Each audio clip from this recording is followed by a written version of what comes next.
Hello, everyone. I don't think I've had the opportunity to meet all of you, but it's great to be here. My name is Jaffe. I'm the Assistant Director for Climate and Environment with the Energy and Environment Program. So I help to oversee all of our work related to climate and environment. And we are going to sort of walk you through a mini shortened seminar experience that the Aspen Institute does. So the purpose of the Aspen Institute seminars is it's an opportunity to sort of step outside of your normal thinking and your normal conversation and reflect on a piece of text or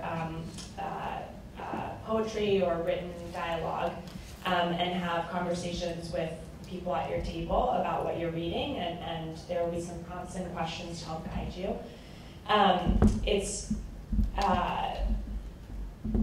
The purpose of this is really to help you read those words, take that context, and apply it to how you think about the problems that you're facing in your own day-to-day, how it makes you not just think, but also feel. A lot of our seminars are usually out based in nature, so that you can also connect to the world around you and that interconnected nature. So this is really just a great opportunity to step outside of some of what you've been doing the past few days. So I think Nikki is going to, unless you want me to, Nikki, sort of walk you through the instructions, and then we'll sort of guide you through the next 30-ish minutes. You want me to just give the instructions? Okay. So a couple of ground rules first. We create space for all voices to be heard. So we challenge ideas and not people in their inherent worth. So you can, push back on each other if you have a differing opinion, but make sure that you're coming to the table with good intentions as you're discussing. This isn't a particularly controversial text, so I don't think it will be a problem, but it's just something good to remember. And then we're going to spend the next 3 to 5 minutes and have you read the text, read the selection, and think about just, as you're reading it, think about highlight, circle, whatever your process is, think about what's standing out to you, what resonates with you. It can be an emotion, an idea, a thought, and then after that we will give you some additional instructions. So go ahead.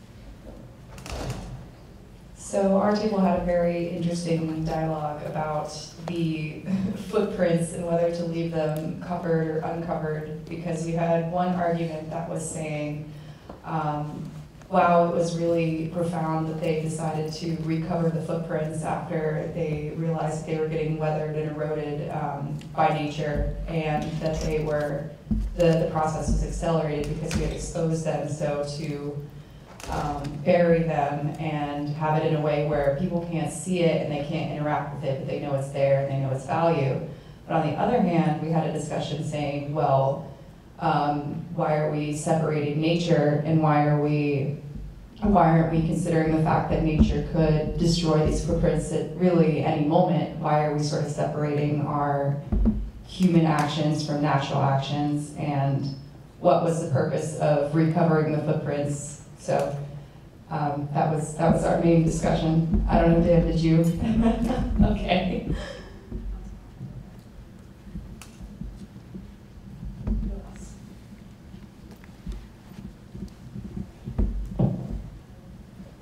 Hi, our table talked a lot about legacy, kind of this idea of what are the people in a long time from now going to think about us and our generation.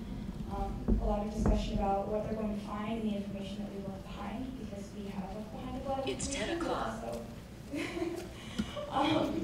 But also kind of this idea of how Mary Leakey was imposing her own story onto what she found and they uncovered these footprints, and this thought of a moment of doubt may not have even necessarily been a moment of doubt, and kind of this idea of what are the stories that people are going to create about us, and what can we do now to shape that and change that.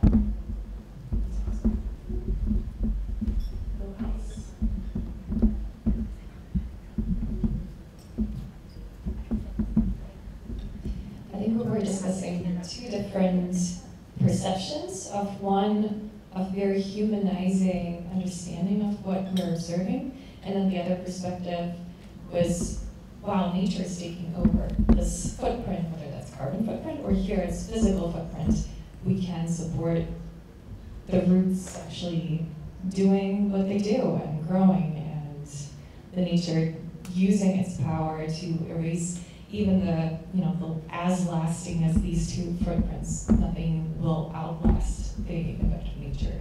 So we had that kind of nature versus human story discussion. Great.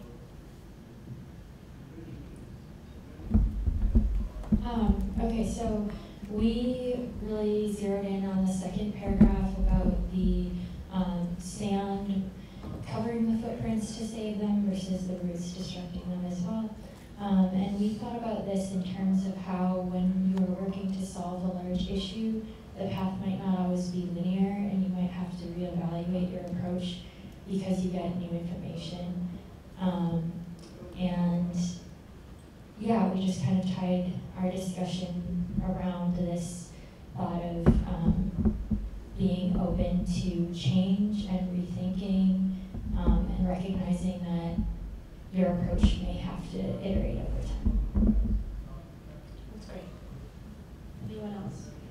The front table, I didn't hear anything from you all. Well, you're taking vigorous notes, so. Wow, okay, talk about being put on the spot. Okay, we talked a lot about the human presence marked on the earth by the footprints. I'm kind of then questioning now what kind of impact are we leaving on the earth? What is going to be our presence that is going to be marked? And how are we going to be remembered? And we also spoke a little bit about the fact that you've got something beautiful, those new roots that are emerging out of this nice memory that we've got of the human presence, and whether or not we should try to embrace that change rather than pushing back against it. And similar to what the other table had said about, wasn't necessarily a moment of doubt, but maybe it was something more, was it a moment of curiosity or observation, or simply getting out of the rainfall, something like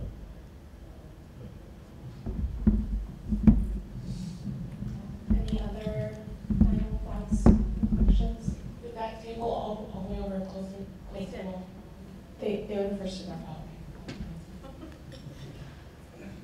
So how are we thinking about this in terms of relating it back to the work that we're doing in terms of being leaders in climate action?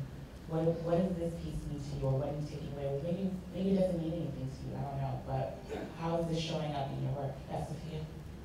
I'm really happy to share that actually I feel like this discussion definitely opened my eyes, because I at one point expressed that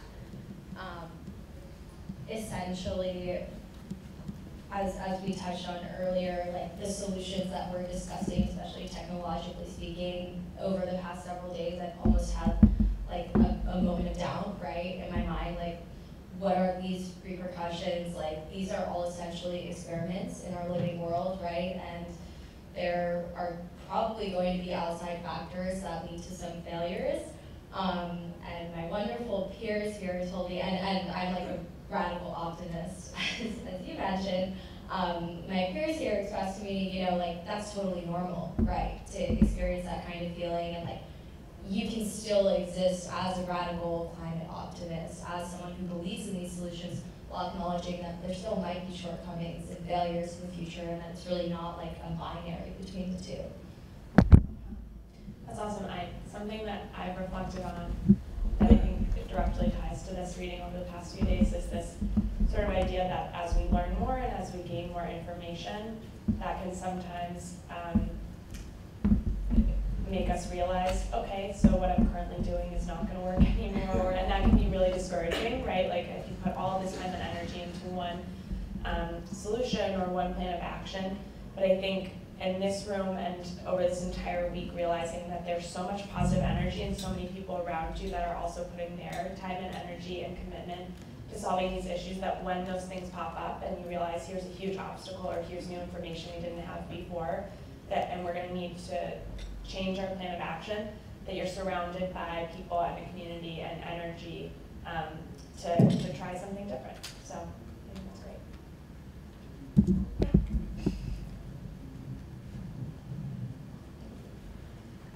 Yeah, so we didn't get quite as far into this at our table. I think we were still kind of having the footprint versus nature conversation and didn't start connecting it back. But as I was hearing all of you all sharing your own reflections, something that occurred to me is like, this was a totally I mean, presumably just a normal day in these two humans' lives.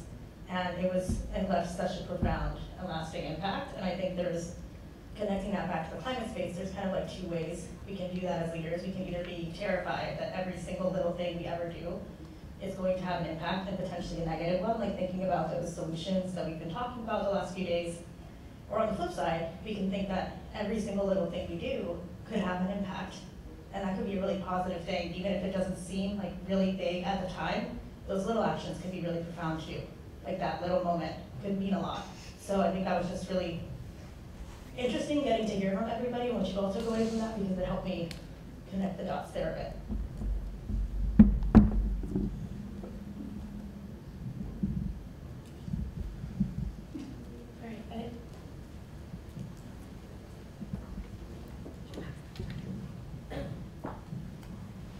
Just adding on to what was said earlier, what really stood out to me was the phrase, the more I work, the more I see things differently. Just because I've realized, like, throughout my college career, the more I've learned about, like, sustainability, or as someone that was studying chemical engineering, learning about, like, the thought process that goes behind a lot of these, like, manufacturing processes, I realized that the world is not black or white. A lot of times, a lot of these decisions are made with the intention of serving just one. A lot of times, we don't realize as environmentalists that a lot of the decisions we see, it's because, sorry, I'm losing my train of thought. Okay, so I realized that sustainability is really just all about trade-offs, where it's like you can work to do this, but that'll impact that. And so I realized throughout my journey as an environmentalist, I've become hopeless at some points, which was really different from when I first started. I was really optimistic about the climate crisis, where I was like, oh, there's so many people involved.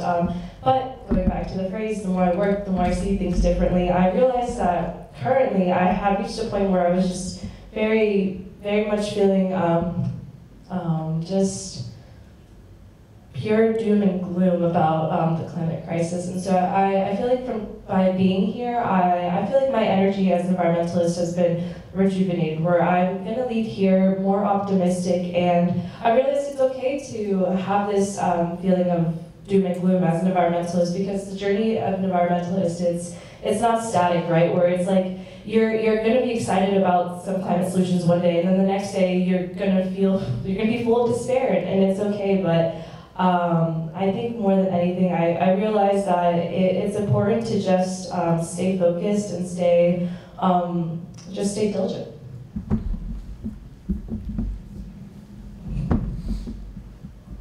Thank you. I think if nobody else has any more reflections they want to share on this, Nikki is going to walk you guys through a personal writing reflection exercise. But going into that, Nikki, if you don't mind sharing, I might also partake in the personal writing exercise, and just something that I've been thinking about this week is something that I sort of strive for, or what drives us. I'm sure we're all thinking about that at the foundation of what you're doing, the work that you're doing, what motivates you every morning to get up and do it. And I have a 6-month-old baby at home, and what motivates me is I do not want to, in 50 years, say to him what older generations have said to us, which is that we're going to pass this problem on to you. I don't want to say that to my child, and I don't want anybody to say that to my child, and that's a driving motivation. And so I'll leave you with that, and hopefully you can take some time to reflect on your own goals and motivations in this process. And thank you all for being here. I've had a great time watching you all, and I hope that you've had a great experience. And thank you all. Jane, over to you. Everyone, so I went to this conference a few weeks ago, and they did this really cool thing called Reciprocity Rings. And basically, you work with the circle of people at your table. I think some tables have less, so maybe we can make more evened out groups. And we all take turns sharing who we are, what we're doing, and then one ask that we have. So for me, the ask that I had was, for season 2 of my podcast, I'm looking to interview people who are 60 and up. And so that was my ask. And then so everybody goes around, introduces themselves, has their ask, and as you're listening, You have pieces of paper and you write down your name, your contact info, and what you can provide for that ask, if you can, for that person's ask. Does that make sense? Yeah, okay. So instead of writing on a piece of paper, I guess what you all can do is probably just exchange contact information. And you can stay in the groups that you're in. So we'll give you about 5 minutes or so to do that. Just kind of go around and talk a little bit about what you're doing, what your one ask is as you're leaving here that you would like, you know, for from each one of your tables, and see if someone is able to provide that ask is. The way they did it, which was cool, they put everybody's name on like a poster, and then they drew lines from who can provide to who's asked. So you saw like all the different connections that were being made by the Reciprocity Ring. It was really cool. Well, hi everyone. I'm so happy to be here. I share this space with all of you. As I was writing my keynote and I was listening to you speak, I realized that most of the things that I'm saying have been mentioned over and over here, which is very exciting because it means that we're already having, you know, a common mindset among all of us. And now what we need is to really bring that mindset to other places. So first I want to thank the Aspen Institute and future leaders for hosting this amazing summit. I really hope that you've enjoyed your time here as I have, and that really with the determination to and the power to keep the work going. So give it up for the Aspen Institute and future leaders. I'm going to start this by just sharing a little bit of my story and then some of the things that I think we should be bringing to more spaces. So my story begins in San Pedro Cultepec, which is in the highlands of central Mexico. I was raised by 2 parents who had been in the climate movement since 1992. My parents met in Rio de Janeiro at the first ever Earth Summit. My mom, who is from Chile, once organized a 1,200-kilometer bike marathon to stop dams in Chile. And my dad, who is from the Otomi-Toltec indigenous community, often speaks up for indigenous rights at different decision-making spaces, including the United Nations. And I grew up listening to them not only to talk about the climate crisis, but to talk about solutions. How would we clean up the lake that once had an abundance of life? How would we clean up our river, El Rio Lerma, which is one of the most polluted rivers in Mexico? How would we stop Mexico City from taking water away from us from our aquifer? Every time these questions were asked and actions were made to fix them, time and time again, their efforts would be struck down by a new mega project coming into my town, the next corporation coming in and buying off land, and despite constant protest, Mexico City is still taking water from our aquifer. What I saw in my own town was the complete opposite of the values that my parents have taught me. Namely, that our purpose is to take care of Mother Earth and to take care of each other. That relationship was being disrespected all around me, not only in my town, but also around the world. And it really hit home for me when my hometown flooded in 2015. Shortly after that happened, actually the day after that happened, we were scheduled to move to New York City for my parents' job, and they got a job at the Center for Earth Ethics.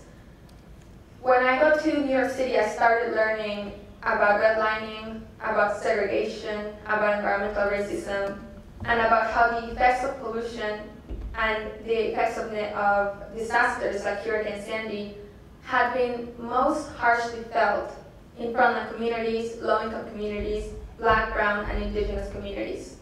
So the pattern that I saw in Mexico was not only being repeated, but made more evident.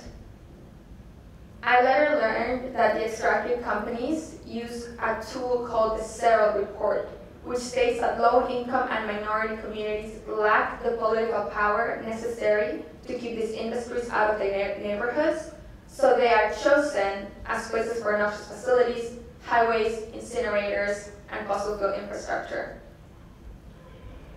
All of these experiences taught me not only that the climate crisis is happening everywhere, but that it is affecting Black, Brown, and Indigenous communities the most. This also told me that the systems that are causing the climate crisis are targeting these communities. In this manner, the climate crisis is twofold, because first, its infrastructure is coming into communities and affecting them, destroying them. And then we see the rising temperatures that affect all of us.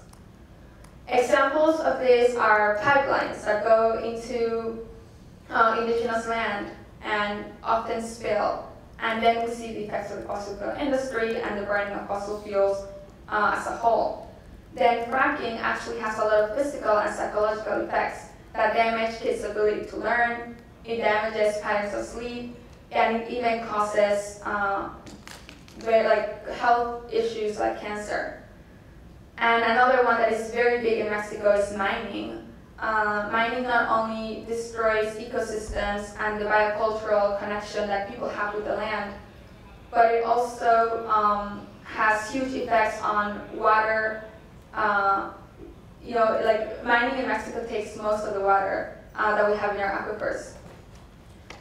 So all of this means that our solutions must be holistic and thought about in an intersectional way, because if our solutions are not consciously addressing social issues, like the disproportionate impacts of pollution and extraction, as well as the impacts of wildfires, oil spills, rising sea levels, ocean acidification, crop failure that is already causing climate migration, and others, those solutions are not targeting the real impacts of the climate crisis. Right now, we have the ability, the knowledge, the power, and the drive to create a more fair, just, inclusive, resilient, and connected world. And I think that the values that must be brought into our climate work are those of indigenous communities. Indigenous peoples have not only taken care of Mother Earth for thousands of years, but have also had to survive displacement, persecution, and the violence of the fossil fuel industry. This makes indigenous wisdom especially important because its survival exemplifies that its essence is the path towards a new beginning, a new world, and a new mindset. Those values have been mentioned here before, and I was very excited to see that. Values of reciprocity, if I take, I must give back. The 7th generation principle that was mentioned yesterday. Every decision that we make must be made with the wisdom of the past 7 generations to ensure the stability of the future 7 generations, and intergenerational cooperation. Often we break up into the youth spaces, the adult spaces, but in reality, the wisdom of adults, we can learn so much from that, and we can give up energy to keep them going, to keep them energized, to show them our power of imagination. I'm gonna end this intervention by sharing a metaphor on how I think the climate movement can be so, so powerful. Have you ever had those moments when you're walking down the street and there's like a bike that passes through you or like by you and you almost get hit, or a car that almost hits you? Like, we've all had those moments of like, well, something could happen to me. In those moments, I often feel fear and gratefulness. Fear because I almost got hit, I almost got hurt, but gratefulness because nothing happened to me. And I think that that's what the climate movement is like. Because we are constantly in fear of losing that future, constantly in fear of what's going to happen to our communities, to our kids.